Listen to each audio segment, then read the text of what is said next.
23rd meeting of the Tallahassee City Commission. For those who are willing and able, please stand for the invocation followed by the Pledge of Allegiance. Dear God, we thank you and praise you for your love, goodness, and mercy. As we approach Memorial Day with solemn hearts, we remember and we are forever grateful for the men and women who gave their lives while serving in the armed forces of this country. We ask that you bless their families for their sacrifices they made to protect us and the freedoms we hold dear. Please also help us remember and reflect on all of the loved ones who have been part of our lives and our community. In your name we pray. Amen. Amen. Pledge allegiance to the flag of the United States of America and to the republic for which it stands, one nation, under God, indivisible, with liberty and justice for all. Thank you. Please be seated. Mr. City Manager, are there any agenda modifications? Yes, sir, Mr. Mayor. Item 5.02 has been added to your agenda, and item 13.04 has been removed. Great. I'd like to now invite forward the Florida League of Cities to join us at that podium for a brief presentation, set of presentations.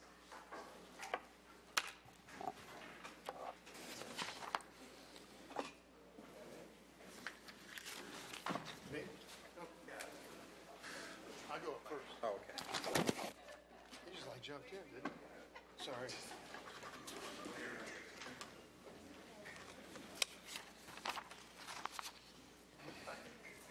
You get to get introduced. Just yeah. Okay.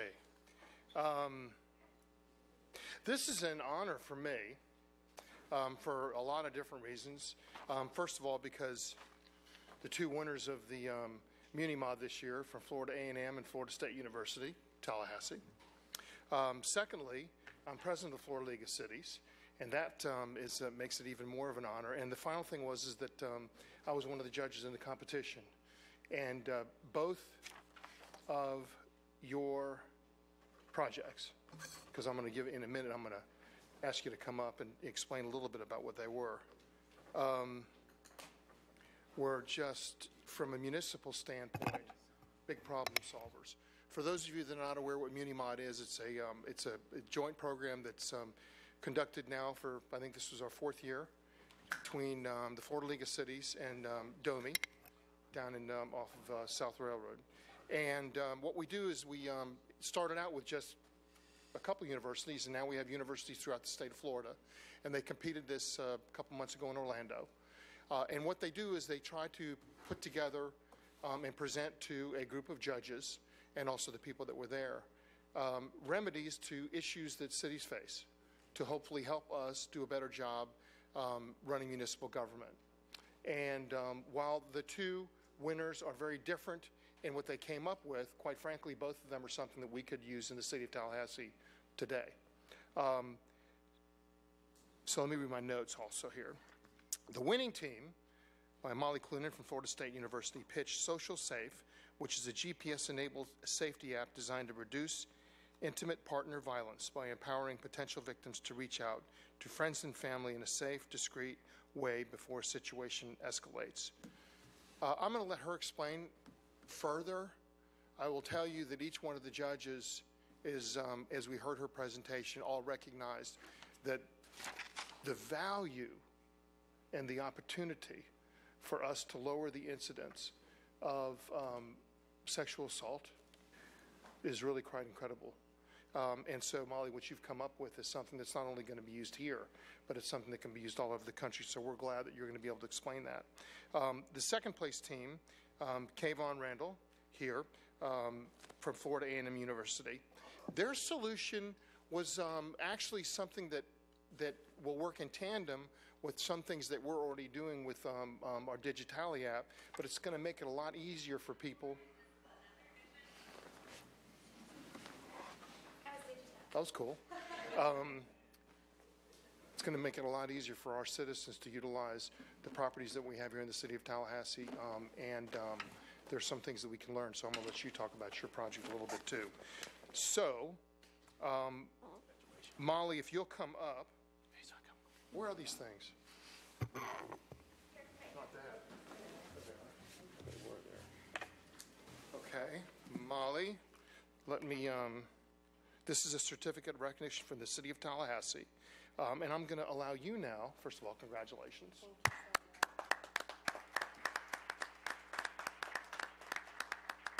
I'll let Molly explain what she did. Awesome. Hello, everyone. Again, my name is Molly Clunan. I just graduated from Florida State University. Thank you so much for having me. In this past year, I've been working very closely with the Jim Moran School of Entrepreneurship at FSU to develop my app called Social Safe.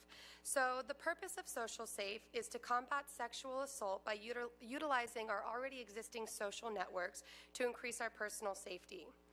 And throughout my research, I have found some very scary and shocking statistics that not a lot of people really realize, but I'm just going to give you a little lowdown on that. Did you know that 1 out of every 6 women is going to be a victim of attempted or completed rape in their lifetime? And about 50% of those women are between the ages of 18 and 21 years old. That's why this is so important to me, because that affects me, that affects my family, my sisters, my friends, everyone around me. It affects Florida State, FAMU's campus. It affects campuses all over the world, and it really just affects all women everywhere. So Social Safe provides an opportunity to be pulled out of a situation before it's too late, and it also offers a less excitable way than all other safety apps. Most young women don't download safety apps because they're too afraid to contact the police, contact their parents. In most cases, they know their offender, or they don't even realize that what's happening to them is, in fact, sexual assault. So Social Safe allows the users to contact their friends in a discreet way, and their friends will be notified with an alert that will give them the option to call them so that they can step out of the situation before it escalates. It also includes features such as incident documentation maps and real-time video and audio recording. And this past month, as he said, I won first place at the MuniMod competition with the Florida League of Cities, and I was awarded $10,000 to continue developing my app and moving forward, and I plan on launching Social Safe by the end of the summer. So my vision is that Social Safe will help change the lives of women by raising awareness and increasing personal safety, starting right here in Tallahassee. Thank you so much.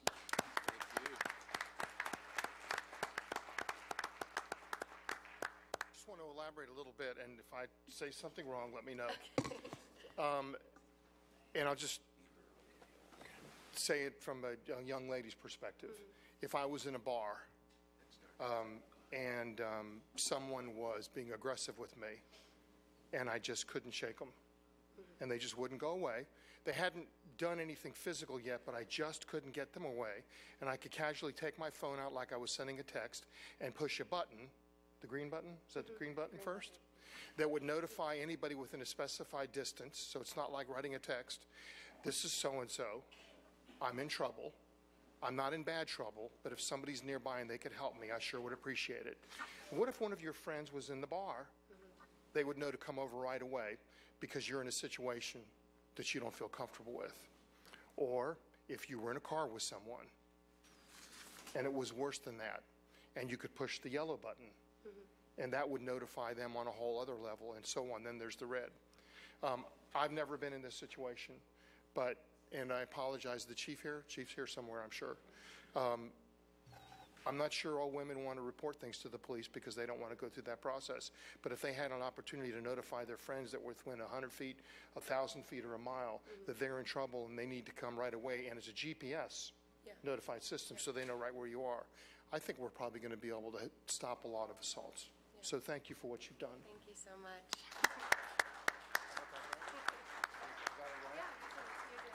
Amazing. Yeah, don't leave that. Thank you so much. Okay. Kayvon. Once again, Kayvon's from Florida A&M University, and we're going to give him a couple minutes to talk about what they've developed. Oh, wait a minute. Congratulations. Thank you, sir. I will tell you this. When we were judging all of these, and I was in the room, and there were about 5 judges, and the votes came in, I looked around the room and I said, you do realize both of these winners are from Tallahassee. and I'm the president of the League of Cities, and I'm not sure how this is going to look. They said it doesn't matter. These are the two winners. These are the two very best. And they were all good, but y'all's rose to the top. Thank you. Thank you. Well, thank you so much. Just one quick story. So while we was waiting for the results, it took 45 minutes. So just imagine being anxious for 45 minutes. It was pretty nerve-wracking. So I'm Kevon Randall. I'm a graduating MBA candidate from Florida Agriculture and Mechanical University, and I serve as 1/3 of the team of Keisha. So at Keisha, we're an event planning app. We ease and streamline the process of finding, touring, and booking venues in your city. Simple as that. How it works is this. You'll come to our website or app. We're developing both right now. And you'll input your parameters. So let's say you want you're finna get married, and you want a banquet-style venue that sits 50, that has AV, that has a DJ area, reception, a kitchen. You'll input those parameters, and we'll populate the best venues for you. Now, the catch is we're in 2018. There's a certain thing called mobile virtual reality technology that we use that makes it easy to tour venues. So imagine from your phone or while you're sitting in City Hall and touring different venues that you can use. It will save a lot of time, and we're all busy adults, and that right there will speed up the efficiency and make it more of a streamlined process of booking venues. Everything covered, everything? Sounds good. Once again, I'm Kevon Randall. You can come to my graduation on August 3rd at 7:30 at Al Lawson Gymnasium. Thank you so much.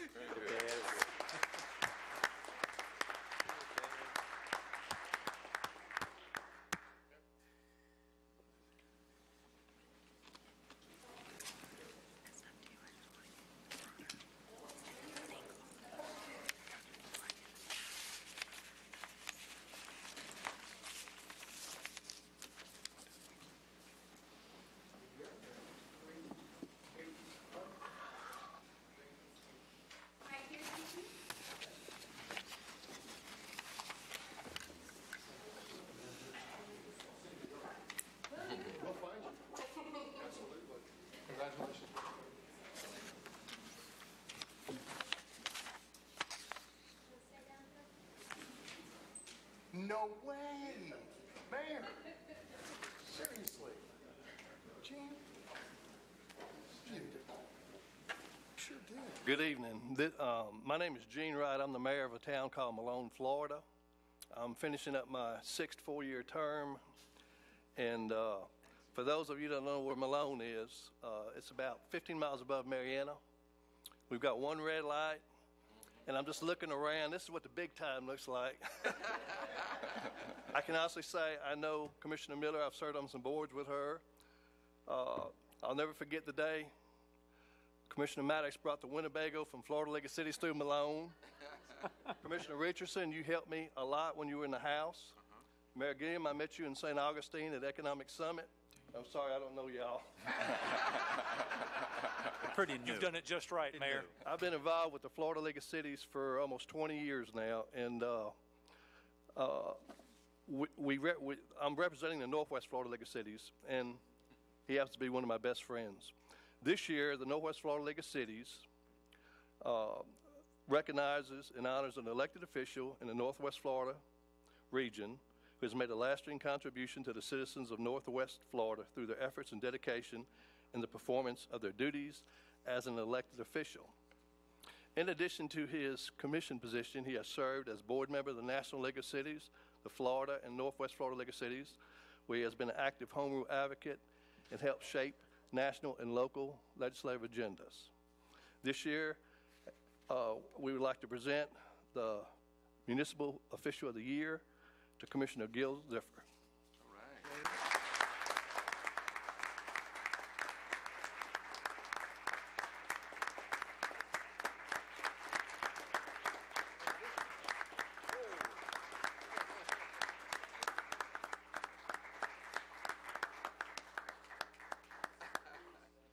So this will sit in City Hall for a year. 1 year, and you got my name right above it.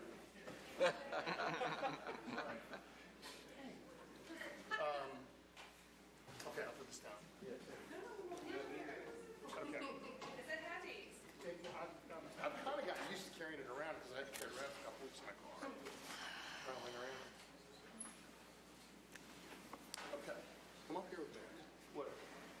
the podium. I get to say a couple words. Gene is more than just the mayor of Malone. He is, as long as I've been involved with Northwest Florida League, he's like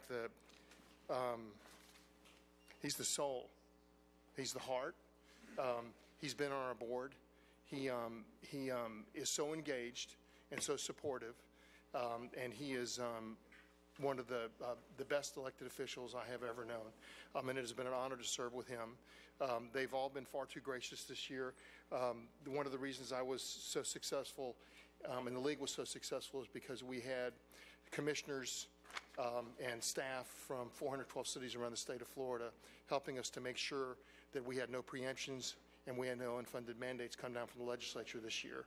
And we did a pretty darn good job. But it's from the hard work of Mayor Wright and Mayor Gillum and the rest of my colleagues on the dais. So thank you very much. I accept this for all my colleagues.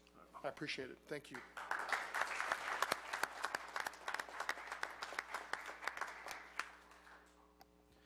Awesome. Thank you very much to both of our awesome winners today, and also for the president of the Florida League of Cities, Commissioner Gil Ziffer. Commissioners, we're now at the point in the agenda where we will hear from citizens on agenda items. Are there any speakers? Mayor, at this time I just have one speaker. That is Stanley Sims. He's speaking on item 13.03, which is your public safety update. As Mr. Sims knows, but for others who may fill out cards later, 3 minutes for your remarks. If you'll give your name and address, I'd appreciate it. My name is Stanley Sims. I'm at 1320 Avondale Way. I wanted to speak on the public safety issue. I saw the article in the paper where the statistics were corrected. They weren't high, but we are still number one in crime in the state of Florida. One thing that I'm really challenged with is there's an executive order by our city manager for city employees not to talk with me. So my only constraint is email. I've been speaking with FDLE, Commissioner Curtis Richardson, because they have explained to me that if a person has a trespassing warrant, or they either have one or they don't have one. And I'm kind of caught in this situation with the city of Tallahassee. I have the infractions of a trespassing warrant, but I don't have a trespassing warrant. And so the special agent at FDLE told me that they could not help me or assist me until the city of Tallahassee Police Department finished their investigation. Well, the investigator told me that they cannot investigate it, but I need the facts, because as of right now, you know, if I lived in Korea could just arrest you and not tell you why. If I lived in Russia, they could arrest you. I have not been told. I was just told on April 26th you did some things down at the back gate, and no one pinpointed and said, this person called Cynthia Barber and said that you threatened her husband, you threatened. No one, you know, I need, according to FDLE, for them to continue to, because my civil rights are being violated, and I'm just being told I did something. I don't know what I did. So I've emailed the chief of police. He's pushed me over to Chief Jerome Davis, which he's been given an executive order not to talk to me anymore. So, you know, interim city manager Reese, I mean, you've cut off all meetings. I need an avenue where I can get the information that was fed to you that led to me being restricted from City Hall for 6 months. Right. Thank you. Mrs. Sims, I think you're familiar with the public records process as well. If you need to request any documents from the city government, if you're running up against any challenges, obviously that process is available. Okay. And Mr. Mayor, I do want to say is that one of your staff members will be tomorrow listening in there. And I'm just looking to move to a better place. And thank you for listening to me this afternoon. I appreciate it. Thank you very much. Were there any additional speakers? I only have one other speaker, Mayor, and that is at the unagended portion of our meeting. So, Okay, great. absent any others, we're done. Thank you. We're on to item 8.01. I want to invite forward Mr. Don Hancock, our city auditor, for a presentation. And Don, I know we've just made a new hiring decision. We just want to, in as public a way as we can, thank you for your steady hand and leadership, not only in this interim role, but in your capacity serving in the auditor's office up to this point. So thank you very much. Thank you very much. That's very kind of Mr. Mayor and Commissioners, in accordance with federal and state law and good government practice, the city obtains an audit of its financial statements each year.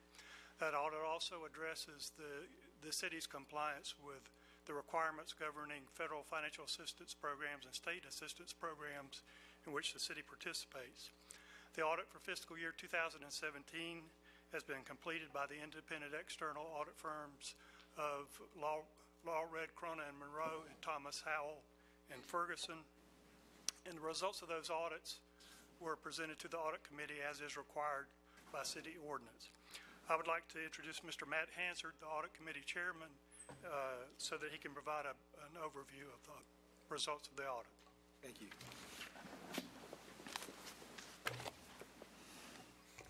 Thank you, Don, Mayor Gillum, fellow commissioners, City Manager Goad. I'm here on behalf of the City Audit Committee to present to you the summarized results of the annual audit of the city's financial statements and its compliance with major federal awards and state financial assistance.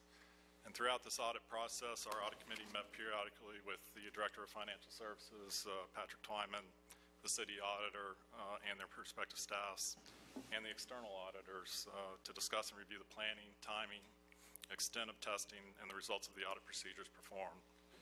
From those meetings, I'm pleased to report to the Commission that the joint firms of Thomas Howell Ferguson and Law Red, Crona and Monroe rendered an unmodified opinion on the fair presentation of the city's financial statements that include all its governmental activities, business type activities, its discretely presented component unit, each major fund, and its aggregate remaining fund information. And in layman's term, an unmodified opinion is a clean opinion, and certainly one to be proud of. And certainly as a citizen, I'm proud that the city has been able to obtain that opinion. I'm also here to report to the Commission that during the compliance audit of the major federal awards and state projects, there were 4 significant deficiency findings cited by the external auditors. One deficiency related to the preparation of the schedule expenditures of major federal awards and state financial assistance, and 3 deficiencies related to the compliance requirements over reporting and subrecipient monitoring for 2 of the major federal HUD programs and for the major state Florida Housing Finance Corporation project. Due to the significant deficiencies cited for the lack of timely reporting and subrecipient monitoring on the HUD and Florida Housing Finance Corporation grants, the auditors were required to render a modified compliance opinion that states, except for the noncompliance with reporting and subrecipient monitoring of these major programs and projects, the city complied in all material respects with compliance of the grant requirements deemed to be directed material to the federal programs and the state projects tested. Included with each disclosed finding is a corrective action plan developed by management to cure each deficiency. The audit committee has reviewed those proposed procedures with management and the external auditors, and we are satisfied that the design procedures adequately address and will cure the compliance deficiencies once implemented. And as a result of the audit committee's satisfaction and approval of the rendered auditors' reports and management's responses, I ask on behalf of the audit committee for the Commission's acceptance of the comprehensive annual financial report. Great. Thank you very much for that. Thank you, sir. Thank you. Commissioners, is there a motion to accept the audit report? So moved. Second. There's a motion and a second to accept the audit report as presented by Mr. Hansard. All in favor, let it be known by saying aye. Aye. Those opposed, no. Motion passes unanimously. Commissioners, we're now into the consent item. There were no items pulled for consent. Is there a motion on consent? Move consent. Second. There's a motion and a second to move consent. All in favor, let it be known by saying aye. Aye. Those opposed, no. Motion passes unanimously. We are now at the policy formation and direction. I'll yield to the city manager for 13.01. Thank you, Mr. Mayor and Commissioners. Key economic indicators continue to be positive. We've talked a lot about the economy this year, and I think we can all observe a strong economy in our community. And the Office of Economic Vitality actively tracks these key indicators to monitor our trends and assembles a quarterly dashboard. And we're now at that point of the most recent quarterly update. And I'm asking Ben Pingree to, our Director of Place, that oversees that for our community, charged with a big task to provide us an update as to where we stand. Ben? Absolutely. Thank you, City Manager, Mayor, Commissioners. It's always a great day to talk about economic vitality. You should see this. This is the latest hard copy printout on your desk. And we just really want to take the opportunity to sort of pull the lens back a little bit, talk a little bit big picture about what we're seeing in our economy. So I appreciate this opportunity to present to you. Okay, so you may remember a couple of weeks ago was Economic Development Week all across the country. This is a time for economic developers, local leaders, business professionals, etc., to see what's going right in their various regions and in their communities. We had a tremendous amount of different activities here. You see some of them on the screen. Of course, I do note that in the city of Tallahassee, economic development is the focus every week, not just Economic Development Week. But speaking to the data that is here, we have an opportunity to do what? Both be good stewards of the data and then tell the story of the data. So a couple weeks ago, we launched Data Talks. And in case you missed it, this is our opportunity one time a month to just highlight via podcast very quickly one of the integers, one of the metrics that we think is uniquely important. So appreciating the time to just show you that because it was really well received.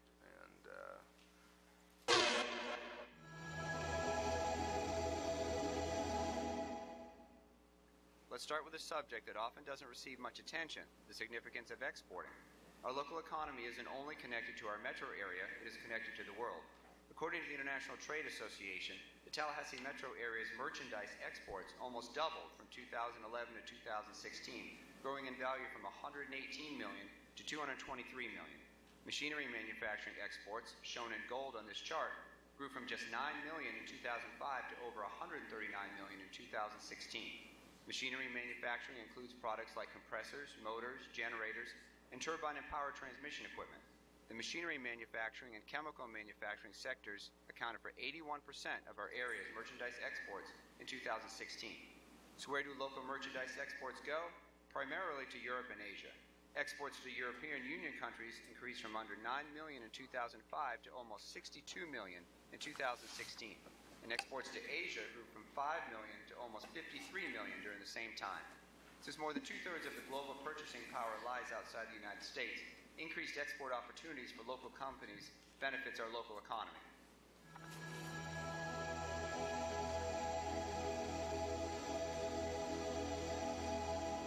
That was the dulcet tones of Ed Young and Dan Lucas, two wonderful stewards of your data.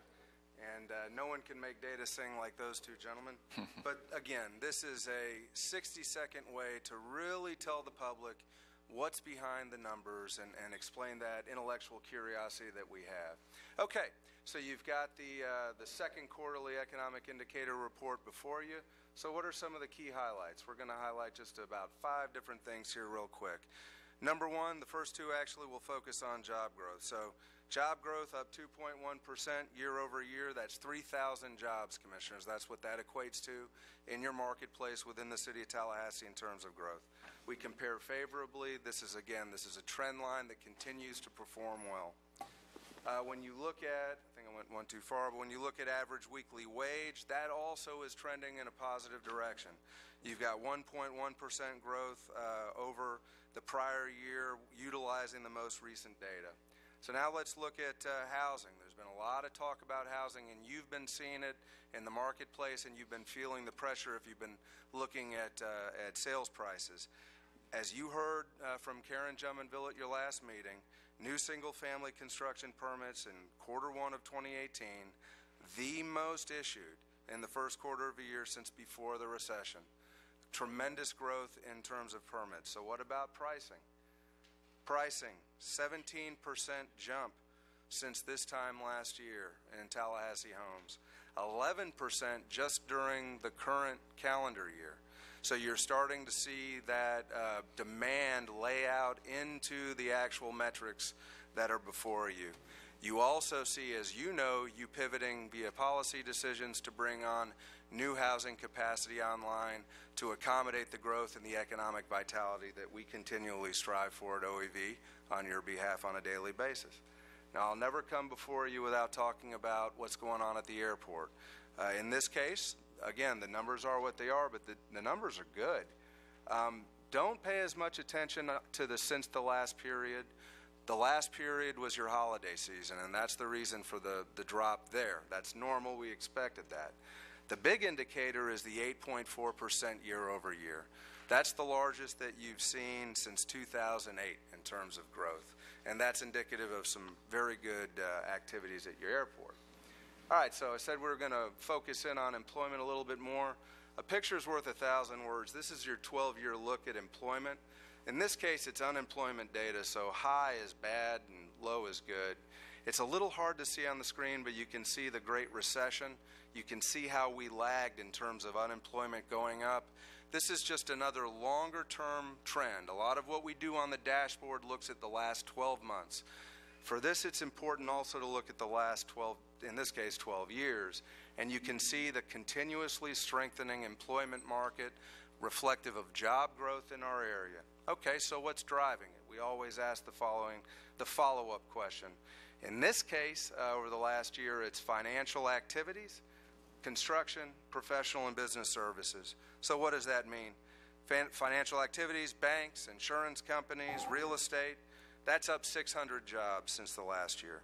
Construction, that's commercial and residential, that's 1,000 jobs in 2 years, 400 jobs just in this year alone.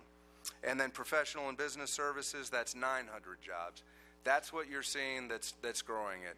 So the follow-up question to that is, what is OEV doing? This is just a quick plug. Of course, our job is not only to monitor this data, it's to grow jobs more than what would organically otherwise occur, right?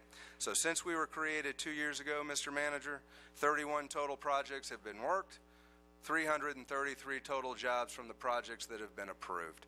So that's our way of making sure that that line, in this case, continues to go down. Job growth and good job growth goes up. Wanted to talk a little bit about taxable sales. What you'll find, what Ed will tell you, is so much of our metrics are very sustainable and predictable, which is good. You can plan on that. Whether it's population growth, valuation, number of permitted home sites, or, in this case, taxable sales. Over the past 4 years, we've been growing just shy of 5% a year.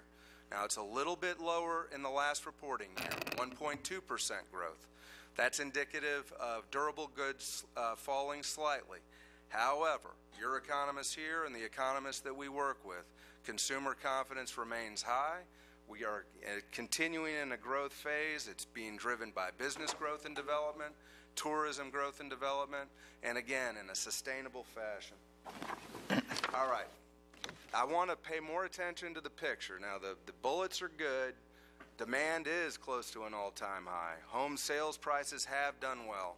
But what this visual really tells you, and it goes all the way back to the Great Recession, is coming out of the boom, and this is looking at permits for new homes, you see a precipitous drop-off. The good news here is that as we have come back over the last 10 years, and Karen Jumonville, again, giving credit to where it's due, spoke to this at your last meeting, there's been sustainability coming on. We're not spiking or falling like other communities. We're learning from our experiences, and we're growing at sustainable rates to provide great new homes for all the people that we're seeking to attract.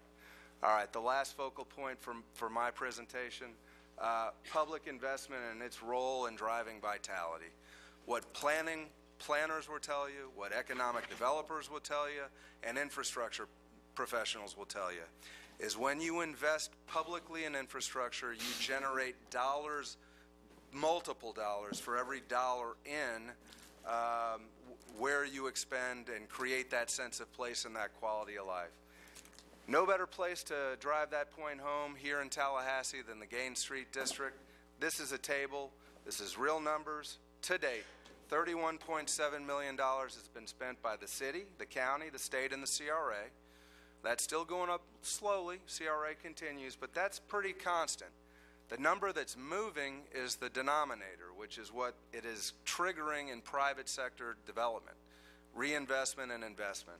It's $400 million and counting, 1,500 new residential units, 30 new businesses in that area, and climbing. Commissioners, that's a 10-for-1 ROI, or return on investment, and we're seeing it elsewhere in the community. I'll show you that in a second. Picture's worth 1,000 words. This is aerial Tallahassee. Honestly, this is a year old, but remember what it was. We all do, and see the vitality and the urban infill in a good way that's occurring, and the sense of place and the economic development that's occurring there. All right, this is, I think, my last slide. Okay, so what's next? Major investment in infrastructure, Blueprint 2020, 27 projects, $750 million. This is a good graphic, and what it shows you is where geographically those 27 projects are. There's a couple things that jump off the page. First, great geographic diversity in these projects. A subcomponent of that is a tremendous focus moving forward in the south side of our community. I would say unlike maybe we've seen previously or ever. So what's the second takeaway from this slide? Well, we've overlaid it with data from DesignWorks Studio. DesignWorks Studio is a function of planning. If you're looking to buy a house, or if you own a property, you want to redevelop it, you can go in at no additional cost to you, and you can get renderings done and find out what you can do. This is a heat map that tracks every single engagement DesignWorks had in 2017. So what's the parallel? The parallel is you can see that the private sector, the marketplace, is already in anticipation, in part, focusing on those areas where you are now preparing to invest infrastructure. It also tells you that where you have decided to invest that infrastructure is exactly aligned with where the demand and the need is coming. So, long and the short of it, and Mr. Manager, I appreciate the time for this presentation. Of course, you know, Commissioners, you'll be looking at this again at your next IA meeting in terms of funding plan. And this is the last slide, truly. Okay. Everything that's bolded in red. First of all, this is the menu of incentives that we utilize at OEV in that contact sport that is economic development. In other words, when we seek to keep a job, grow a job, or attract a job, we compete with every other local community that's out there, right? This is the menu of options that are fully vetted and approved that we can utilize to try and incentivize a company, now that it's public, like Proof, to stay and not move to Georgia. Those in red are ones that you've created uniquely for our community alone, giving us a tremendous competitive advantage compared to other communities that have not created some of these, like the Urban Vitality Jobs Tax Credit Program, like the Targeted Business Program. And that is the conclusion of the presentation. Great. Good quarter. Happy to share the report with you. Thank you, Mr. Mayor. Thank you very much. Commissioners, any questions? Thank you. Seeing none, thank you very much. Job well done by all. Commissioners, we're now on item 13.02, City Manager. Thank you, Mr. Mayor. You and the Commission have identified investment in our public infrastructure as a top priority that was mentioned by Mr. Pingree as a catalyst for growth in our community. With your leadership and increased funding that you've approved over the last 2 budget cycles, staff has made some very good progress and has implemented new techniques and processes to ensure that the additional investment in our infrastructure, roads, sidewalks, underground pipes, things of that nature, are most efficiently used. We wanted to share an item tonight with you that gives you a mid-year report, details the progress we've been able to make. I'd like to recognize there's several people in the audience tonight that have been part of that. I'd just like to thank them for their work and their service, and ask Steve Schaefer, the city's engineer, to give a report. Thank you, Manager, Mayor, and Commissioners. Actually, this really dovetails well into what Ben was talking about. We're going to talk a little bit about the progress we've made on result of your focus on public infrastructure. But as I was pulling this information together, it really caused me to reflect a little bit on my career here with the city. I started here in 1990 as a young project engineer. First project I worked on was actually a Blairstone Road extension south. I pulled this aerial up from 1990, and you can see Blairstone Road up at the top left of the screen, dead ends at Orange Avenue. But what you can also see is that that would have been extended into Capitol Circle, which at that time was just a two-lane roadway. So Capitol Circle was primarily a two-lane beltway at the outskirts of town. You see on the right side, that's where Southwood is now. There was no Southwood at the time there. There's been so many other changes as I think back. There was no flyover at Thomasville Road to get to Capitol Circle. We were just starting serious discussions of whether or not it might be a good idea to extend Blairstone Road north to Centerville Road. Gaines Street was a state-owned four-lane arterial roadway. There was not really a very inviting corridor between our two major universities. Clayman was not a plaza. He was our city manager. And I don't remember my kids asking me to take them to Cascades for a day, but if they had, it would have been a really probably disappointing trip. The way we addressed infrastructure at that time was different as well. I remember there was 2 or 3 different lists of competing sidewalk projects, all competing for not enough money, and a lot of times decisions were made on who squeaked the loudest, to be frank. Maintenance of our infrastructure was an afterthought at best. We did not have a budget for sidewalk maintenance. We really didn't even look at the condition of sidewalks often unless we got a call from a citizen who was complaining. Street maintenance also, that we didn't have the budget that we needed really, and the money we spent was spent on really the worst case roads, which meant we couldn't really extend our dollars the way we need to. So things are a little bit different now. I've grown with the city. I'm very honored to have been city engineer now for 13 years. I know when I started here, I thought a lot about graduation of my kids, my young kids, think about high school and college graduation for them. And now, this weekend, I was able to spend graduation with my 3 pre-K grandbabies. So definitely things are changing. My family's getting bigger, and Tallahassee's growing too. In 1990, when I started, we were 64 square miles. We're now 103 square miles. So we've increased by 60% in size.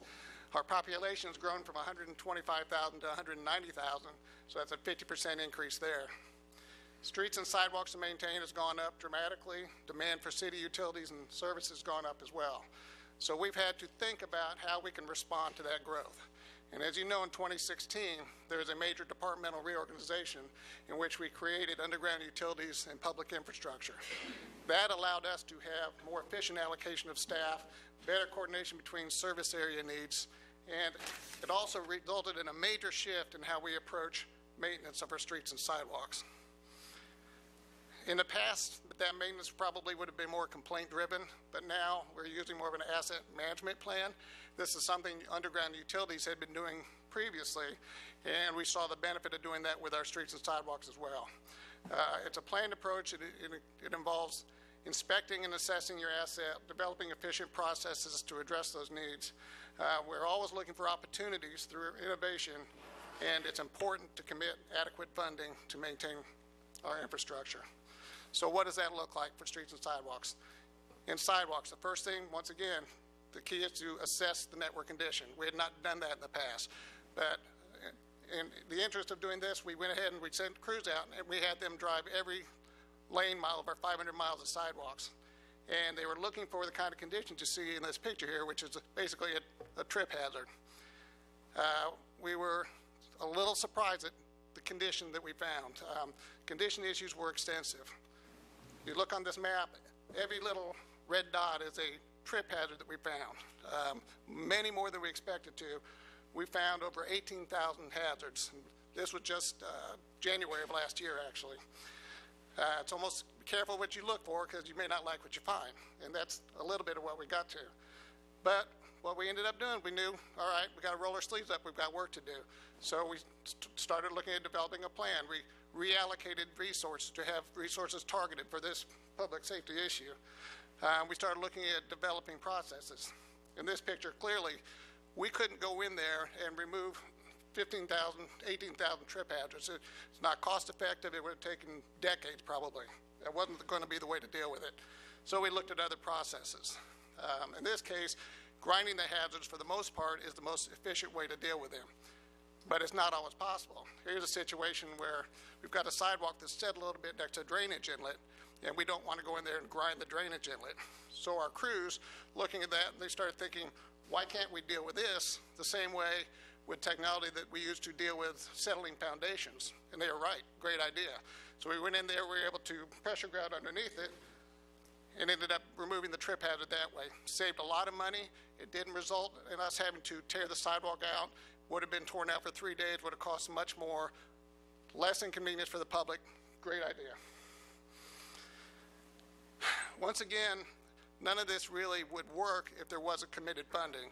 And with your focus and your commitment to the funding over the last couple of years of additional public infrastructure maintenance funds, in the last couple of years we've had money that we could actually make some real inroads in this issue. So this is what it comes down to, and this to me is amazing. Since January of last year, our crews have gone out there and been able to remove 15,000 trip hazards, and that's an incredible number. If you think about potentially 10 people walking across that hazard every day, that's 150,000 opportunities for citizens to trip and hurt themselves that have been removed. So this is great, great news, and shows really the dedication that our guys have put in and the results in public safety. So we've looked at street maintenance in the same sort of way. We're looking at it in a more asset management way. We've got over 650 miles of sidewalk or streets that we have to address. Last year we came to you and talked about the need for a pavement management program. So it's the same asset management type process. What we found after we went through the assessment was our streets are actually in pretty good shape. But on the downside, we found that the historical maintenance strategies and the funding levels were not going to be adequate to keep them in good shape. So once again, you roll up your sleeves, you develop a plan. We did. It's a data-driven master plan. We look for opportunities through innovation. We talked to you last year about the need to start looking at not just spending money on those roads that are in the worst condition, to start spending some money at preservation. And we've been doing that, and it's made a big difference on the amount of coverage that we've had. Funding, once again, critical.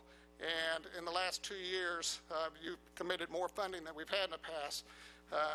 In FY18, we've got $6.5 million available for street maintenance. That's twice as much as we had in 2015, so that has been a big help. So with the funding and the new efficient treatments, what have we been able to do? And this is also one of those, I think, an incredible stat. We are this year on target to actually treat more than 66 lane miles for the year. If you look back in 2015, we only did 13. So we've done 5 times more with just twice the additional funding because of these new processes we put in place. Once again, I think that's a great statistic there. We're also looking now more holistically at how we approach implementing projects.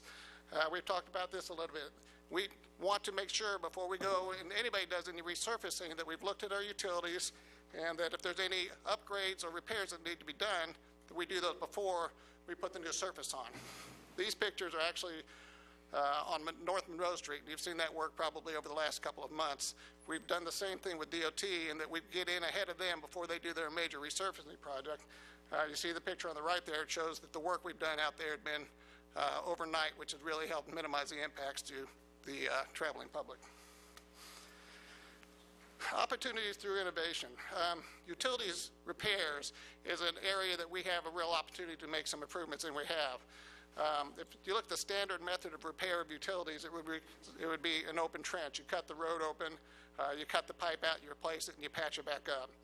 Very expensive, very disruptive to traffic, and it will permanently affect the service life of the asphalt above it. So we look for other opportunities.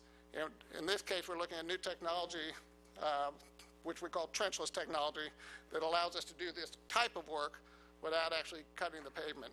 This particular technology is called cured in place pipelining. We did this out on South Meridian a month or so ago in advance of the resurfacing that we've started just recently. And basically it involves using technology, a camera in there to kind of identify where the problems are, and then inserting inserting a liner, activating it with steam, and you basically get a brand new lining in that pipe without ever having to cut the road. Much faster, minimal impact to traffic, there's no impact to the pavement condition, and it's 1/5 the cost of these standard methods. We've got a couple other trench technologies that we've used, Quick Lock and Permapatch. These are more for point problems as opposed to line problems. But when you throw all this technology in, since 2013, we've saved the city about $10 million, which I think is incredible. And it really, once again, goes to our guys looking for these new techniques that can kind of help us stretch our dollars and do more with less. We're also investing in new infrastructure. This list is 14 sidewalks that were either constructed or are under design last year and this year. Total funding for those sidewalks is $6.3 million, but we're also looking for different ways to fund these things. So we've been really fortunate in the last couple of years in that we've been seeking out grants to assist in stretching our dollars. For this $6.3 million for the sidewalks, we've had $3.8 million worth of state money grants that's helped support it. So that's really allowed us to do a lot more with the funding we've got. Ben talked a little bit about the economic impact of the infrastructure investments that we're putting in here. This is a map showing our approximately 200 active projects throughout the community. Those projects result in local jobs. If you look at our capital budget for 2018, we had an $82 million approved capital budget, which translates into 1,100 direct jobs. But as Ben said, that's just the tip of the iceberg. That infrastructure is also a catalyst for the development and additional private sector jobs. And he used this example, and I'll use it again, Gain Street. This is what it was before we invested in the infrastructure. Went in there and replaced some 100-year-old infrastructure and put some new infrastructure in that allowed us to create this corridor that supported that growth that Ben talked about. So a great return on public dollar investment there. In addition to the economic impact, our public infrastructure can have a direct impact on improving our quality of life. FAMU Way is a great example of that. You can see from this, from phase one, we designed this project differently than we would have a number of years ago.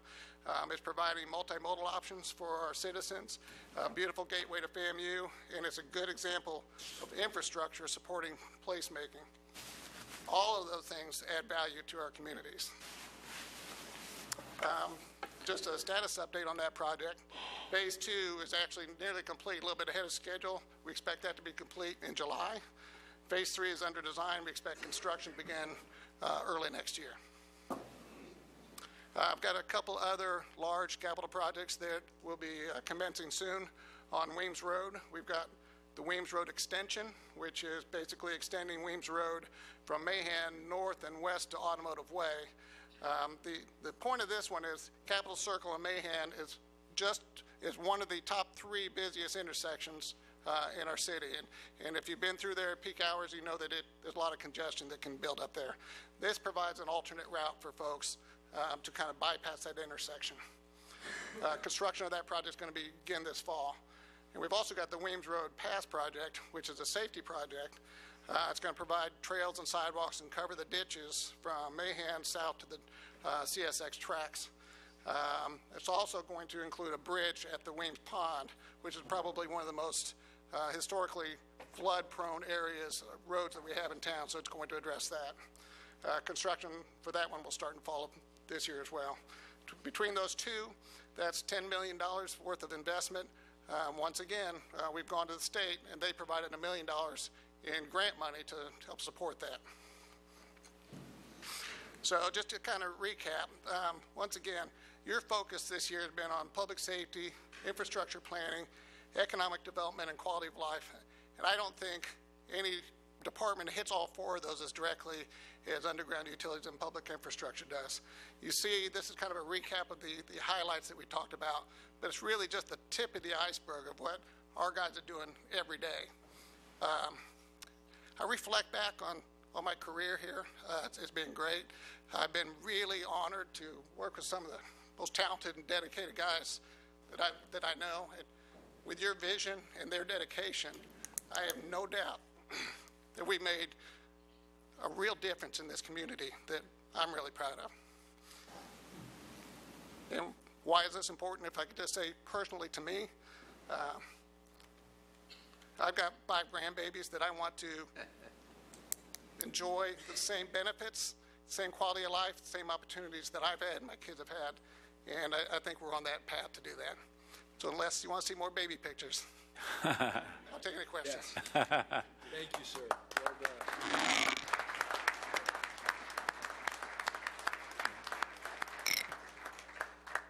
Excellent. That was amazing.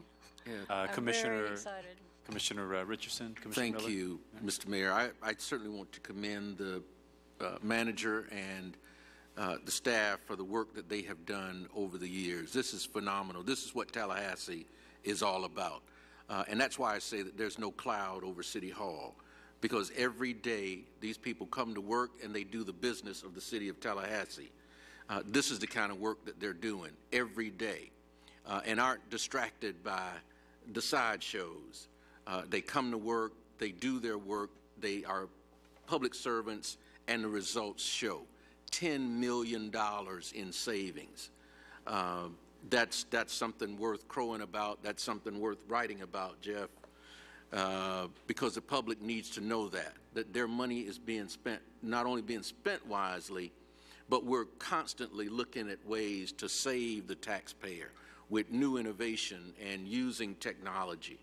And so I'm just proud to be a part of the team and certainly encourage you, Mr. Manager, your leadership team, and the staff to continue this kind of good work on behalf of the citizens of the city of Tallahassee and Leon County. Thank you, Commissioner. Thank you, Mr. Mayor. Commissioner Miller. I just wanted to say how excited I am. You know, when I came into office, I considered our infrastructure to be a major concern, and as I would be walking the streets, walking the sidewalks, I'd notice these things that when you get elected, you start noticing all sorts of things about your city and other cities too that you never saw before. And what you all have done, the innovation that you've used, the ways that you've figured out to do the same and better result by saving so much money and so much time and so much disruption of traffic. I'm just really proud of all of you, and I really appreciate it, and I hope you go back and tell your entire staff how much your commission appreciates all the work that they've done to put us where we are, to bring us to this presentation that you gave us today. Thank you. Right. Amen. Thank you. I was visiting a city the other day that reported that their underground utilities was something like 40 years behind. And we take so often for granted the work that y'all do. Quite frankly, if we had to see it, we wouldn't take for granted. We'd be in emergency mode. So we're glad we don't have to, in many ways, encounter a lot of the difficult work that y'all do on our behalf. But to know that you are not only saving the government money, but also keeping us ahead of our needs in many of these cases is really important, and we're thankful for you, for all the staff, those here and those not here. And on a personal note, Mr. Tatro, it's very good to see you as well, and thank you for your leadership as well. Commissioners, we're now on to item 13.03, Public Safety Update. Mr. Manager. Thank you, Mr. Mayor. Commissioners, I'd like to acknowledge the presence of the TPD command staff and thank them for being here. As you know, we've been giving you updates on our public safety and our progress on public safety. This update, we wanted to focus on the efforts to acquire the land for our new public safety campus and then ask for your permission to seek proposals as we move forward in the development of that campus for our architecture, engineering, and construction management services. We also wanted to give you an update as to the progress we're making so far in 2018 fighting crime. As you know, we've got plenty of work to do, but the job's not too big, and I have full confidence in TPD and Assistant City Manager Barber in tackling those issues. Finally, I think as we look forward to the summer, you know, it's a time to engage with some of our youth in our community, and so we want to highlight some of those events coming up as well. So Assistant City Manager Barber is here to provide the update. Good afternoon, Mayor, Commissioners, and appointed officials. Thank you for your longstanding continued support for public safety. And Commissioners, as you know, you have appropriated significant resources and provided policy direction to ensure the success of TPD in addressing public safety in this community. That includes over 50 positions over the past 4 years. We are pleased to be here today to provide you a public safety update. During 2018, and you hear this over and over from us as we come forth, you have identified, once again, public safety as a priority for this community, as you did in your retreat. Since that time, TPD has accordingly, in conjunction with other local law enforcement agencies, our partners, with the neighborhood associations and businesses, have made significant progress in implementing a number of programs and initiatives and changing our tactics to address crime in this community. And we're seeing the results of that. Crime is down. The proposed public safety complex is a critical part of our overall strategic strategy in addressing public safety in this community. It will provide a location that is more available and accessible to our community, one that encourages participation more so with our community, and also provides the structure and the resources that are needed by our law enforcement agencies. During February, you authorized us to issue an RFP for proposals for land, acquisition of land along the Orange Avenue and Monroe Street corridors. The RFP is due, the responses to the RFP are due on June 5th, and we anticipate bringing before you on the 20th the results of the RFP and asking your authorization or approval of the ranking and authorizing the city manager to contract for the land, to negotiate with the land and go into contract for it. Today, as the city manager has mentioned, we are seeking your authorization to issue RFQs for the next phase of the project, which would be for the architectural and engineering services, as well as for a contract manager at risk for the project. This is an approach that's widely used in the public sector, particularly for complex projects such as this one, and it provides a guaranteed maximum price where we would expect the contract manager to operate within those parameters. As it relates to the crime statistics, we typically try to give you an update on our statistics in each of our briefings. Commissioners, as I've said before, the crime rate is down for 2017, and these results were just certified by FDLE here yesterday. It was publicized that crime is down 15% in our community. This improvement is greater than any in the other regional counties in this area. The crime was down in the areas of robbery, rape, aggravated assaults, burglary, larceny, and motor vehicles, basically down in every category but one, and that was in the area of murders. We recognize that there's still a lot of work to do, as the city manager has indicated. And when you look at the long view, we think that's important. When you look at the long view as it relates to this community, crime has fallen by 39% over the last 10 years. Over the last 20 years, over the last 10 years, it's been a 5% decrease. And year to date for this quarter, crime is down approximately 6% when compared to last quarter. Yes, there's work to be done, and there's quite a bit of it to be done. We are confident that TPD is up for the job. They will get it done, working together with our community, with our other law enforcement agencies, and most importantly, the neighbors and the citizens of this community. We expect that crime will still be, we'll still find decreases in crime in this community. One of the other things we try to give you an update on is significant cases. The agenda item is full of them. There's one I just wanted to highlight, and that was the one that you may have seen in social media, where there was a security guard that was attacked by some young men in this community. We have made an arrest in that case.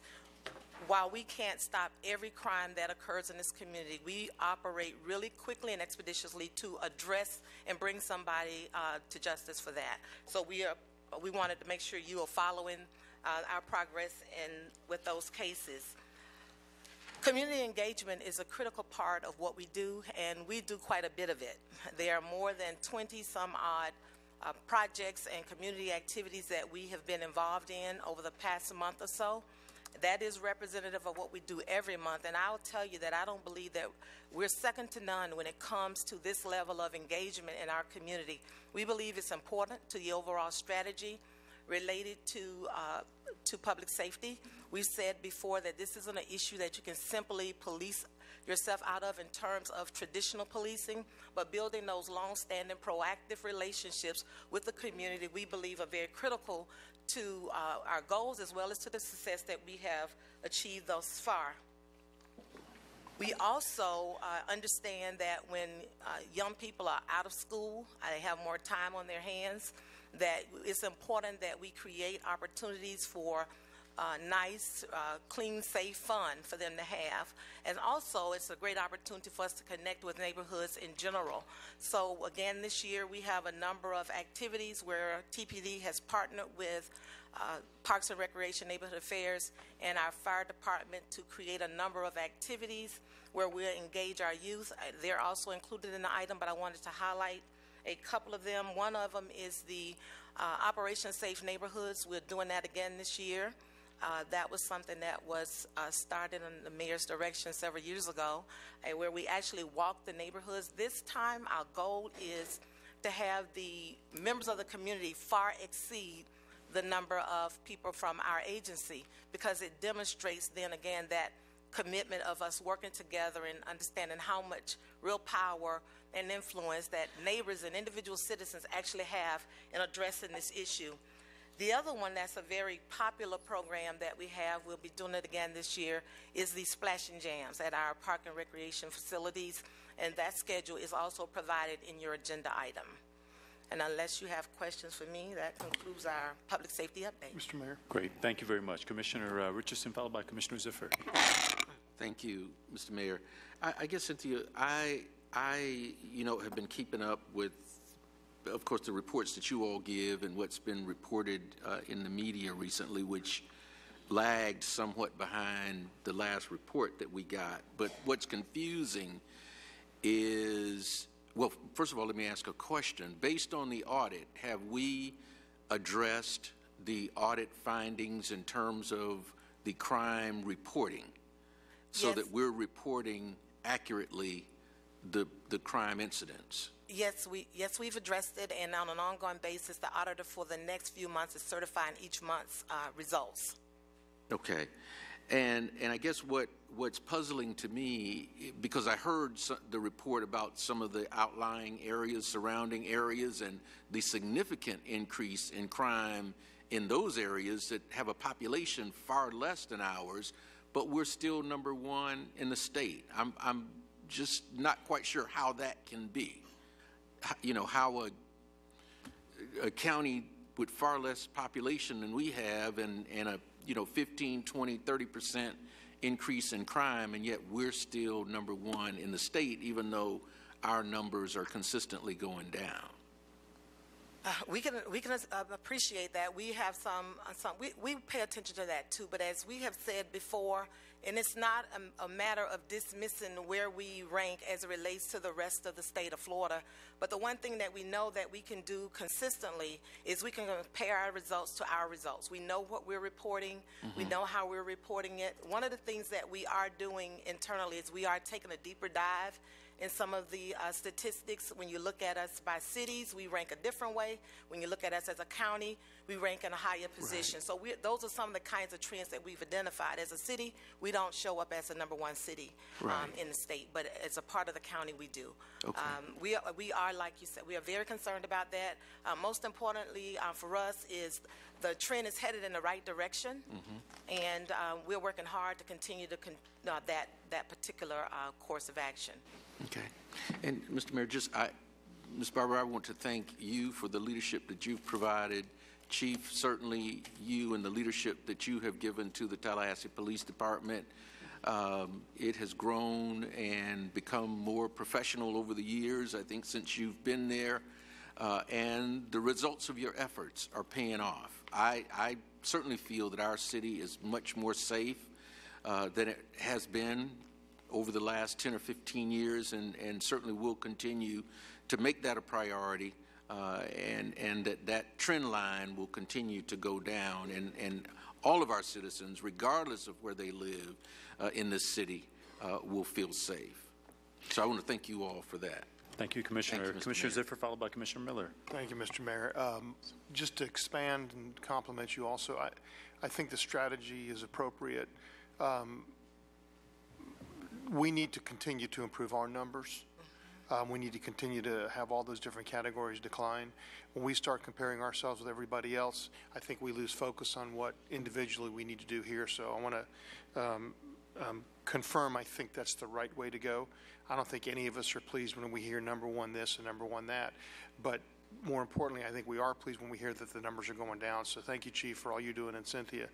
I'm going to go ahead and move to authorize a request for proposal for design and construction for the new public safety complex. I think it's part of a continuation of all the other things that we've been doing. We've been hiring more officers. We have more people on the street. Our efforts in community policing. Clearly, and I know Commissioner Maddox talks about this because he's almost to the age where he probably attended the original Sealy Elementary School. We can start to make fun about his age. The current facility is in dire need of major funds or what we're trying to do, which is something new.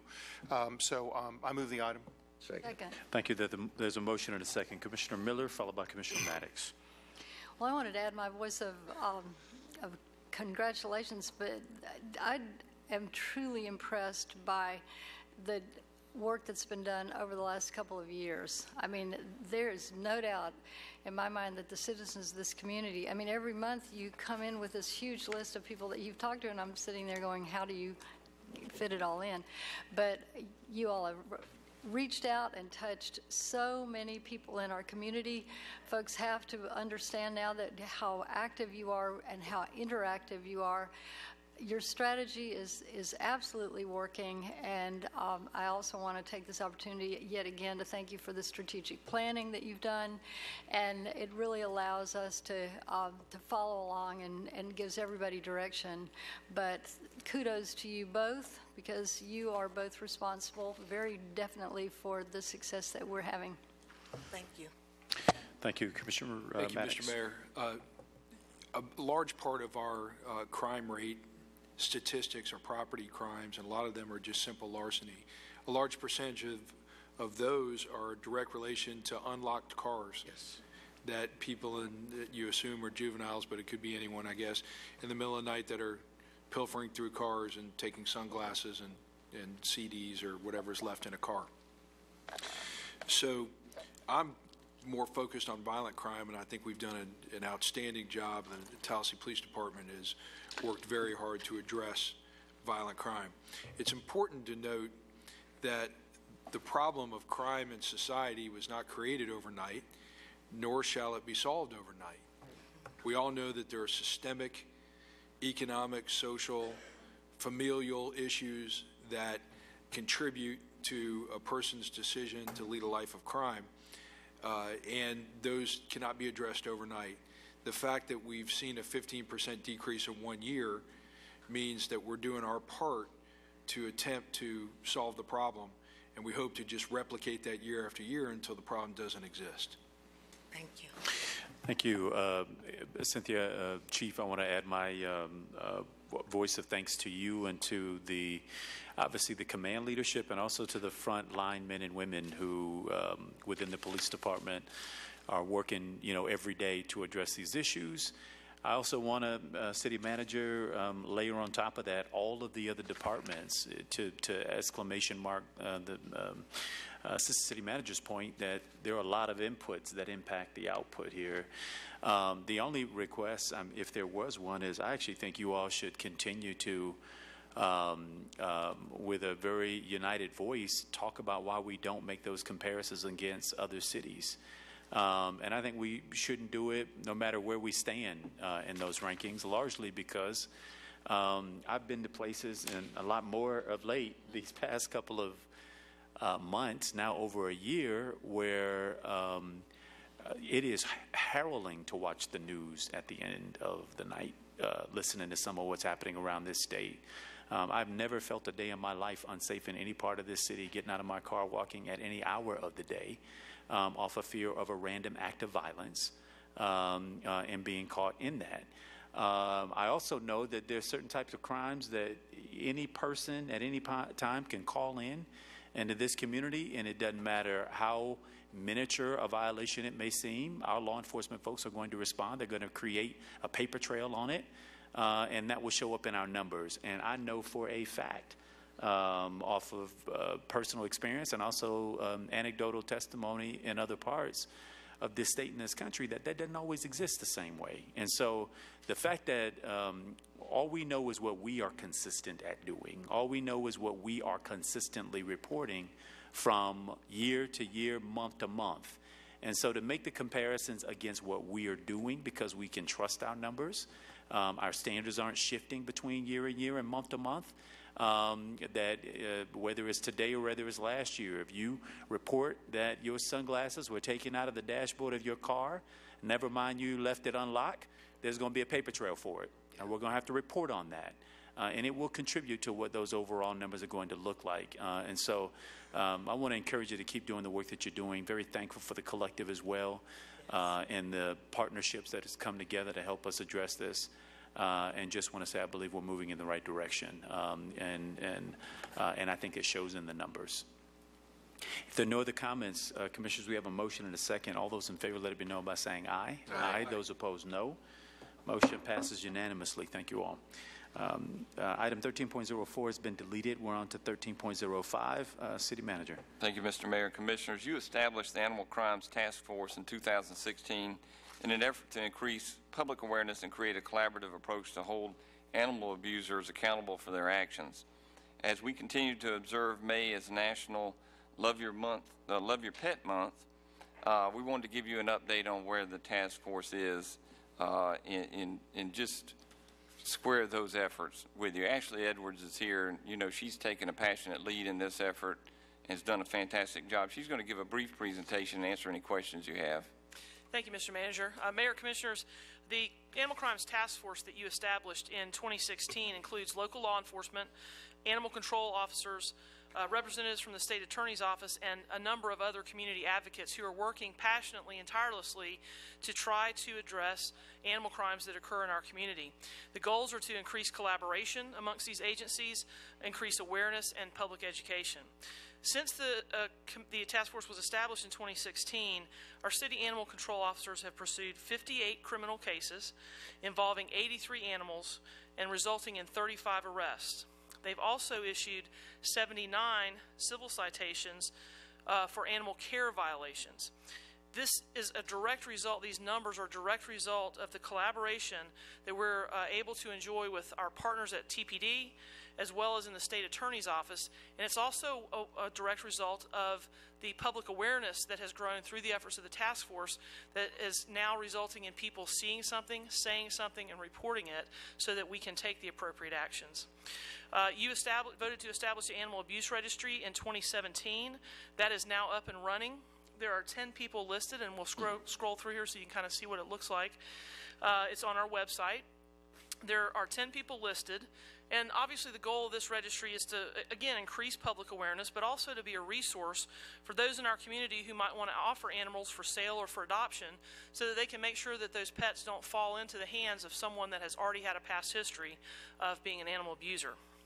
One of the other accomplishments of the task force that we're very proud of is this past March, our animal advocates in the community in Pets Ad Litem, led by Ralph DeMeo, partnered with the animal law section of the Florida Bar and created a judicial education session for judges and lawyers. It was very well attended by judges and lawyers in the Second Judicial Circuit. Over 30 people were there, and they got to get updates and education on a variety of topics, including animal abuse and neglect, cruelty investigations and prosecutions, animal hoarding, dog fighting, as well as some very timely updates on the use of animals in courtrooms. One of the revisions to the animal ordinance that you'll be considering later tonight would increase civil fines for the first infraction of animal cruelty from $250 to $350, with subsequent fines remaining at $500, which is the maximum allowed by state statute. This is also a recommendation that came through the Animal Crimes Task Force, and I just want to take a minute to recognize the very hardworking and dedicated men and women, not only our animal control officers, but at our animal shelter, as well as the officers and leadership at TPD who have worked so hard with us in collaboration with us to bring these folks to justice. We very much appreciate the support from the State Attorney's Office as well, and we look forward to the task force continuing on with this effort and this mission. Thank you so much, Ashley. Thank you for the update. Commissioner Maddox. Thank you, Mr. Mayor. I just want to remind the Commission that when we first brought this forward, we had some stats that were provided by the Humane Society of the United States saying that between 71 and 83% of women who enter domestic violence shelters report their partners also abused or killed the family pet. 88% of child abuse cases also reported pet abuse. And one study showed 70% of animal abusers had a criminal history. When we started this process, there was no public education to tell people to report animal abuse if they saw it. There was no follow-up that would follow an animal abuse case throughout the process. Judges dealt with animal abuse cases on an ad hoc basis and had no continuing education to assist them with that. And there was no way of telling if someone had abused an animal when they came back to our shelter or any other outlet in Leon County to adopt a pet or to buy a pet. So here we are a couple of years later. We had a campaign that if you see something, you say something, to let the public know if they see animal abuse, there's a way to report it. We also train the City of Tallahassee employees that go throughout our city on a daily basis in many different areas to report animal abuse when they see it. The task force set up a follow-up system that starts from education to arrest to the judicial process to disposition of the judicial process to adopting the pet out at the end. Ralph DeMayo and his outstanding group worked on judicial education, and we set up the animal abuse registry. And Ashley read these stats, but it's worth saying again. In 2016, the City Animal Controls presented 58 cases of criminal animal cruelty, resulting in 35 arrests. These cases represent 83 animals, 39 of which were able to be adopted into loving families. On the civil side, the Animal Controls issued 79 citations for animal care violations. We are well on our way to eradicating a problem that not only affects our pets and animals, but affects human beings. And I just want to take a second to thank, first of all, the City Commission for allowing me to go off on this task, and members from the Leon County Sheriff's Office, Sheriff Walt McNeil, Tallahassee Police Department Investigator David Alford, Andy Rogers with the State Attorney's Office, and State Attorney Jack Campbell, who sat on the committee until his election to State Attorney, Kara Aldridge with the Leon County Animal Control, Ralph DeMayo with Pets Ad Litem, our own staff on the direction of Parks and Recreation Director Ashley Edwards, Animal Control Officers Jeff Doyle and Michael St. John, Erica Lexington, who does such an outstanding job at our center, and of course our community volunteers, Lauren Perlman, Kate McFall, and Jane Parsons, and then the person that was indispensable that did all the work, Allie Merzer Fleming. So thank you all very much for your hard work, and it is obvious we're making a difference. And what I hope is that we'll put ourselves out of business, that year after year we'll see less arrests, less citations, because there'll be less of a problem. We're already starting to trend in that direction, and I hope we'll continue. Thank you so much, Commissioner. Thank you also, Ashley, and obviously the task force as well. And I'll move the item. The incomparable Allie Merzer Fleming. And obviously, Commissioner Maddox, for your leadership here. There is a motion and a second. All those in favor, let it be known by saying aye. Aye. Those opposed, no. Motion passes unanimously. We're now on to item 13.06. City Manager. Commissioner, this item, Mayor and Commissioners, this item seeks your authorization to make application for Community Development Block Grant, otherwise known as CDBG funds, to assist in the redevelopment efforts for the Orange Avenue apartments. Move the item. Second. Unanimous, strong third. All those in favor of the motion, let it be known by saying aye. Aye. Those opposed, no. Motion passes unanimously. Thank you, Mr. Parker. And I did hear from the Florida Housing Finance Corporation that they are in receipt of our letter of request, and hopefully we'll hear back a decision on that soon. So thank you for that. Commissioners, we're now on to item 13.07. Move acceptance. Second. Is there anything from you? No, sir. All right, there's a motion and a second on the item. All those in favor, let it be known by saying aye. Aye. Those opposed, no. Motion passes unanimously. Commissioners, we're now actually going to be in recess for about 30 minutes. Unless there are any sharing of ideas prior to that anybody wants to make. Commissioner Richardson, I am not sure if you will make it back at the start of public hearings, but assuming you do not, you all please excuse the commissioner. His very, very talented, brilliant daughter is graduating from high school tonight, and I can't believe he's here now, but certainly want to wish her the very, very best. We stand in adjournment, stand in recess rather, not adjournment.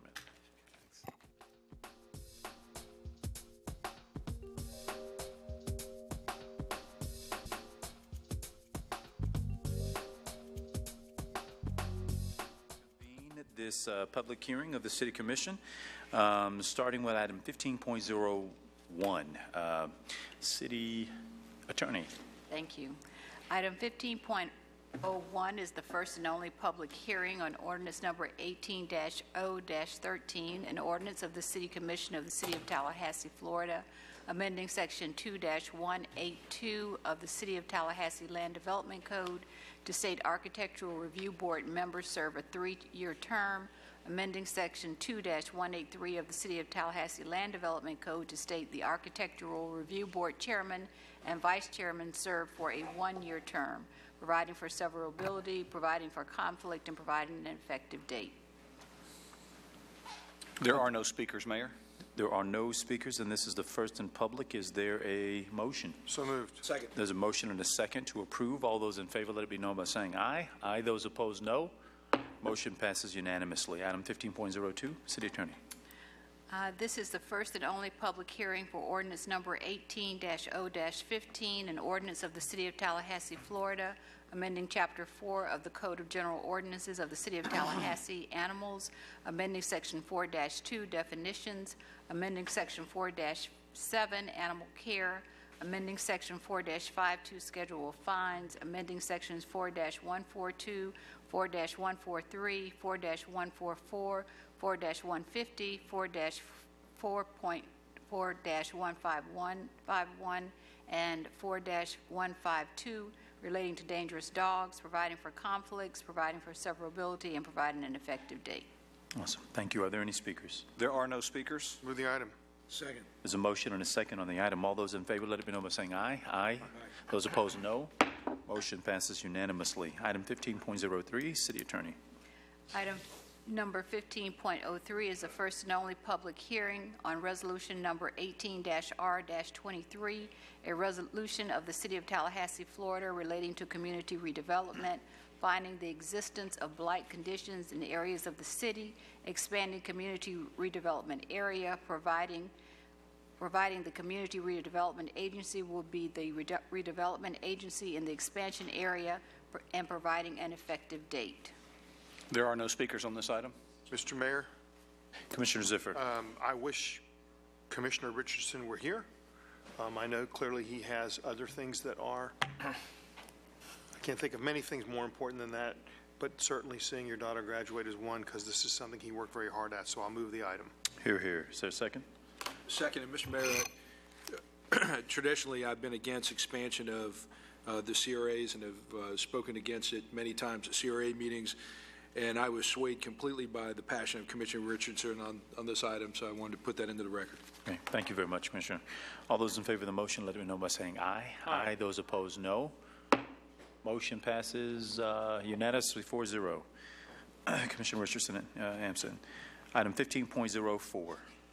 Item 15.04 is the first and only public hearing on ordinance number 18-Z-14, an ordinance of the City of Tallahassee, Florida, designating and including additional territory as and in residential preservation-1 on the official zoning map of the City of Tallahassee, adopted and established by the City Commission, providing for conflicts and severability and providing an effective date. So moved. Mr. Mayor. Any speakers? Do we have a speaker on this item, There is Mayor? one speaker, and then we'll take up the motion. Mayor, Commissioner before Maddox. the speaker comes forward, my wife and I sold a house to the Chabad in 2003-ish, I think, 2005, maybe somewhere around in there. In an abundance of caution, I'd like to declare conflict, and we'll leave the dais for the vote. So noted. Public speaker? The speaker on this item is Howard Kessler. Commissioner Kessler. And just a reminder, I believe this is the only public hearing speaker we have, but then when we get to the unagenda, we'll again have 3 minutes for remarks, and if speakers will give their name and address, we'll appreciate it. Okay, thank you. Howard Kessler, 408 Plantation Road, Tallahassee. Thank you for allowing me to speak on this issue. Quality of life and preservation of neighborhoods, very important, and I encourage this commission to move forward with the return of this parcel to its subdivision quality. Thank you. Thank you, Commissioner Kessler.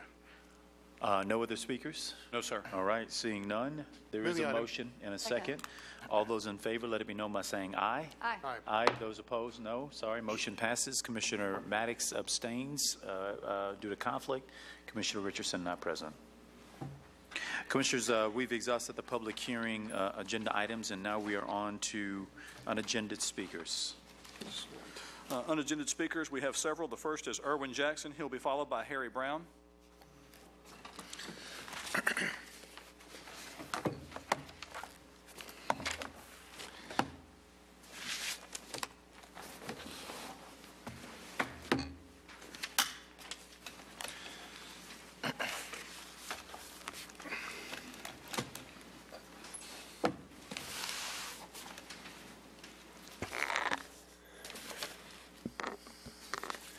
Erwin Jackson, Tallahassee Truth Teller, 1341 Jackson Bluff.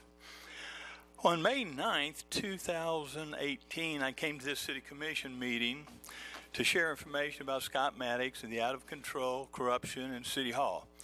Some might even call it political satire. However, after a brief introduction, I asked City staff to show a 30-second public service announcement. We probably all remember that. Surprisingly, Mayor Gillum began talking over my PSA, asking the city attorney if he, Jackson, is required to show this film, if he should be allowed to show the film. Gillum's sole purpose of talking was to create sound, which then would limit from his mic, which would limit the sound coming from the PSA. Thus, he was muting my microphone. Gillum repeatedly asked, how could I silence Jackson? Whether I have the same First Amendment rights guaranteed by this Constitution. To make matters worse, city employees did not show any part of on the city television channel of this PSA. To Gillum's surprise, the city attorney said that I certainly did have the right to speak during my 3-minute period and without interruption.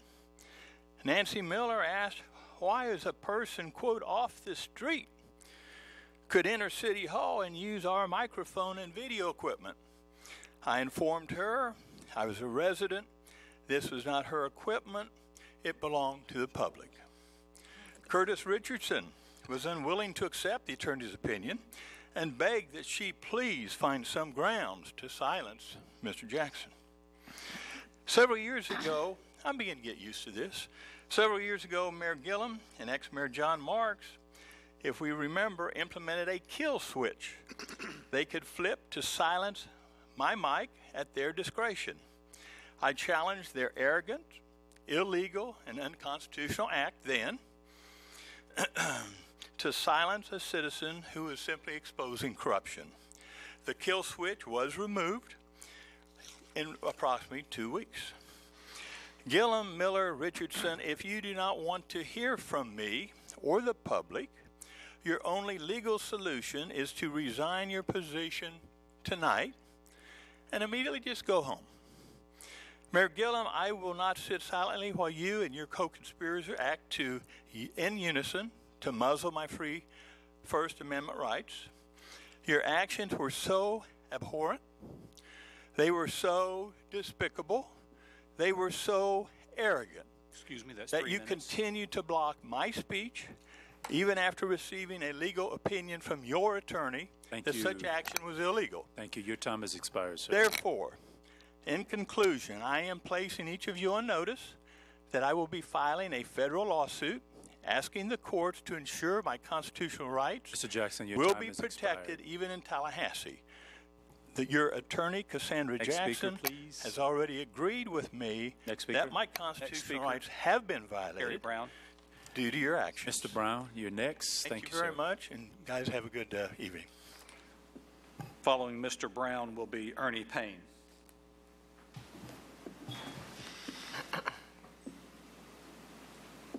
Good evening. I come to you with my Bible. This is my spiritual weapon. I'm Harry Brown. I reside at 5431 Crump Road, Tallahassee. All know our city is in dire straits when a blind man sees the need to put this city back on the right course. This city has gone to the dogs. When I was bringing news about Scott and his escapades in the government, I was called fake news. Scott was allowed to call me deranged and said that I suffered with dementia. He even said that I was simply a disgruntled employee. Anita was allowed to back that up by bringing on lies about me. Of all the years I have come to meetings to speak here at City Hall, I was always called a liar and many other names by each of you. I have seen many reporters inside the chambers who will report on what the city wants them to report on. Nothing that I have come to the chambers and spoke on has been reported by any of the reporters. The reporters do not care about the truth, and neither does the commission.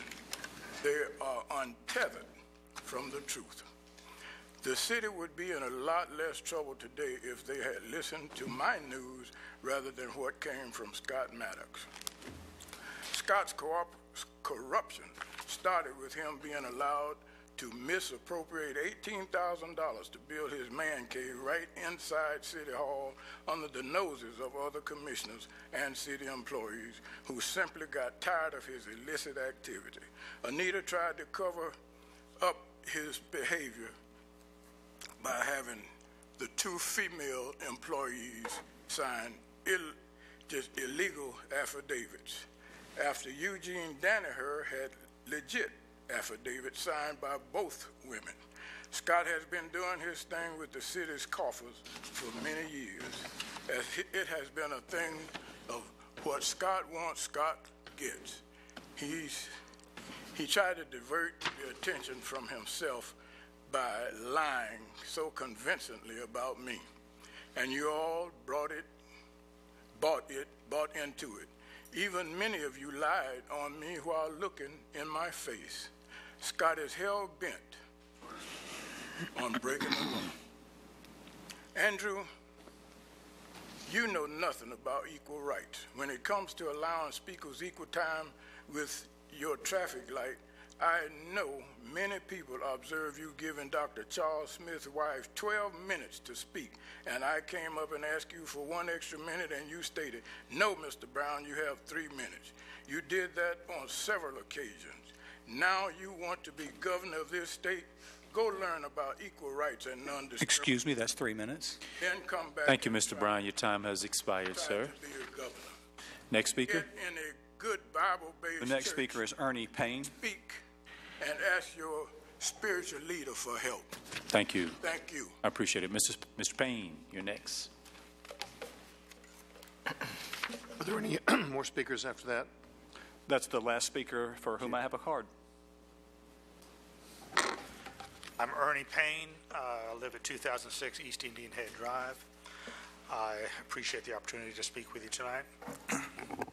Just wanted to say a few words regarding the North American Properties Cascades Mixed-Use Development Project.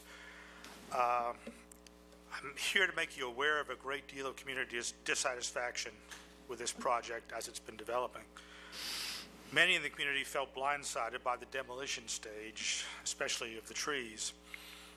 A number of misleading statements have been cited in the PUD application, especially regarding the solicitation of public input, which appears to have been inadequate based on the number of interested parties that have been surprised by some of these elements. More detailed objections and comments will be provided by others at the CRA board meeting tomorrow and at the Planning Commission public meeting on June 5th. My purpose here tonight is to encourage all of you on the CRA board to look carefully at this design as it is developed and not just rubber stamp what is presented to you. Many in the community feel that the design as published in the media does not fit the character of the neighborhood. It seems to be more in line with the architectural monstrosities in College Town on West Gaines rather than the more historic neighborhood on East Gaines. This development will be a large part of your legacy long after you're no longer on this commission. Please make it something you and we can be proud of. Thanks. Thank you so much. Thank you. I believe there are no other speakers. Correct. Commissioners, we're now sharing of ideas. Commissioner Ziffer. This was mentioned to me at dinner, and I don't see Mike Tadros, but I want to congratulate him on 30 years. I was just told that he's celebrating 30 years of being with the city of Tallahassee, and I want to congratulate him on that. That's You're here. Commissioners, I'm going to ask, I guess it'll probably be Commissioner Richardson since he's not here. Huh.